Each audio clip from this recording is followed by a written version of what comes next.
Ma'am, you also champion many causes for women, especially their role in peacekeeping, nation building, and the struggles, the disparities that they are currently going through, especially in the third world countries. And of course, in 2011, when you received the Nobel Prize, that of course was based on the work done on that platform as well.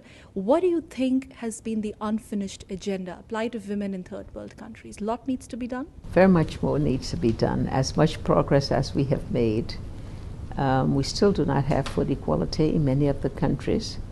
Women do not have the opportunity to compete. Women do not have equal leadership roles throughout society, whether you're dealing with the public sector or the private sector.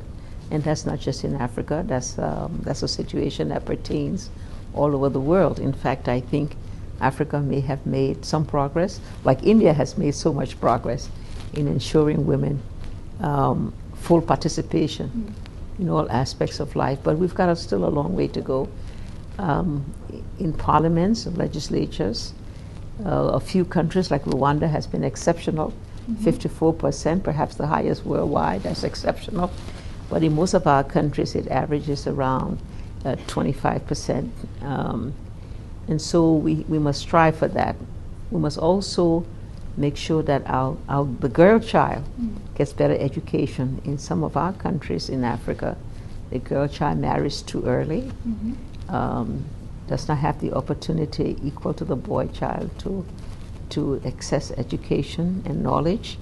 And those are some of the shortcomings that we must continue to strive for. Progress has been made, but we cannot stop. We must keep pushing until more progress is made, until equality is total. All right. Having said that, what are your thoughts on the fact, the strong emergence of women world leaders, their role in international politics? I mean, they're rising and rising. And how do you think they are actually influencing global politics in a positive way, the emergence of women leaders across the globe? More women are educated. More women are technocrats today. More women are pursuing leadership role at all levels. Women have found their voices. They're standing up and taking positions. And a changing society also makes it possible for a woman to achieve the highest level and still remain a mother and still remain a family person. And so today, that's why you see all over the world women are vying for leadership. And also we have these towering figures of history that women see and they emulate them. You know, whether you're dealing with Indira Gandhi of the past, or whether you're dealing with an Angela Merkel of today, these are the towering figures that young girls see, and they emulate them. They see them as role models. They want to be like them, and so it's blossoming all over. So you're going to see women leadership is just going to expand exponentially, I think. And as this expands exponentially, as you've put it, Her Excellency, what do you think about the India story? We've had the woman Prime Minister, Indira Gandhi, who is, of course, who happens to be your ideal also. We've had the first woman president. Currently our ruling alliance head happens to be woman, Mrs. Sonia Gandhi, and of course the speaker, Ms. Meera Kumar. So when we talk about women in India... India is an example. There's no question about it. And it goes back into history. It's not something that's current like in many of our countries today. And so they have been the ones that have blazed the path. They have set the standards. You know, they have led the way. And so it continues today. As you mentioned, the Speaker of the Parliament, we saw her, for somebody to manage an Indian Parliament, 500-something persons, you know, is something extraordinary. Yes. And so I met so many women ministers today, all just, our parliament has a very strong presence of women. Just strong figures. I was privileged to meet the chairman of the ruling party, Sonia Gandhi herself, a towering figure and a figure that has great influence in this society. So I go back being able to point to these women. We have our strong women in Liberia. There's strong women all over Africa, but we can use these examples. They can encourage and motivate our women, our young girls even more. So India's story is really inspiring and encouraging. India's story is inspiring worldwide. Let's talk a bit about your stint with United Nations and the work that you've done, your papers that you've produced on sustainable development, this entire debate between developing and developed nations, and very briefly, if you could also talk about the unfinished agenda, the challenges for sustainable development. How do you look at that? Well, we still do not have a situation in where particularly the less developed or the developing countries are able to have an economy that is competitive, one in which their natural resources have an addition where they have value added to enable them to create jobs. That's part of what Africa is now seeking in its new development agenda.